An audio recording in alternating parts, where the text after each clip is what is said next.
नमस्कार दोस्तों, कैसे हैं आप लोग। आशा है अच्छे ही होंगे। आज हम देखने वाले हैं एक बेहतरीन कहानी, और इसी तरह की नई नई कहानी के लिए हमारे चैनल को लाइक, शेयर और सब्सक्राइब करें। तो चलिए शुरू करते हैं आज की कहानी, जिसका नाम है बुढ़िया को लेने आए फरिश्ते। एक बार एक बूढ़ी औरत को उसकी जिंदगी भर की अच्छाइयों के बदले फरिश्तों ने उसकी एक ख्वाहिश पूरी करने की मंजूरी दी। उस बूढ़ी औरत ने फरिश्तों से कहा कि मैं मरने से पहले एक बार स्वर्ग और नर्क दोनों की यात्रा करना चाहती हूँ। फरिश्तों ने उस औरत की ख्वाहिश पूरी करने का वचन दिया और उसे अगले ही क्षण एक बहुत बड़े भोजन कक्ष में ले जाया गया, जहां पर बहुत विशाल डाइनिंग टेबल थे। उन पर बहुत ज्यादा स्वादिष्ट दिखने वाले भोजन रखे हुए थे और बहुत अच्छे अच्छे ड्रिंक्स भी रखी हुई थी। मगर उस टेबल के चारों तरफ बैठे लोग बहुत ज्यादा मायूस, भूखे और दुखी लग रहे थे।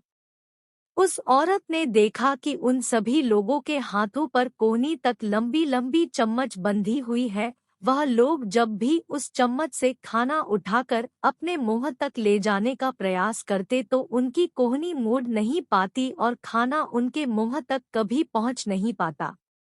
बूढ़ी औरत ने फरिश्तों से पूछा, क्या यह नर्क है? फरिश्तों ने कहा, हाँ। औरत ने तुरंत कहा, मुझे यहाँ से दूर ले चलो, और अगले ही क्षण उस बूढ़ी औरत को एक भोजन कक्ष में लाया गया। उसी भोजन कक्ष में जहाँ पर बड़े बड़े डाइनिंग टेबल थे, बहुत स्वादिष्ट दिखने वाला भोजन और अच्छे अच्छे ड्रिंक्स टेबल पर सजाई गई थी। मगर इस बार डाइनिंग टेबल के चारों तरफ बैठे लोग खुश थे, हंस रहे थे और उनके चेहरों पर संतुष्टि थी।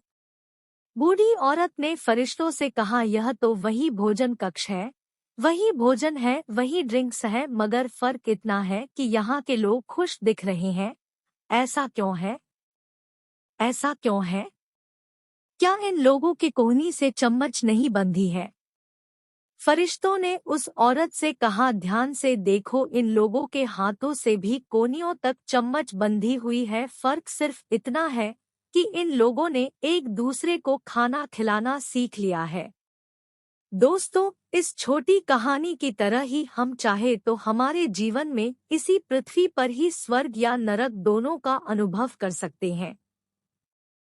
अगर हमें स्वर्ग का अनुभव करना है तो हमें पहले दूसरों के बारे में सोचना होगा, दूसरों को खिलाना होगा, दूसरों की मदद करनी होगी।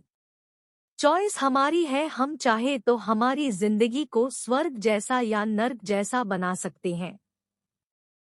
कहानी अच्छी लगी तो लाइक कीजिए, इस कहानी को शेयर करके आप हमें सपोर्ट कर सकते हैं।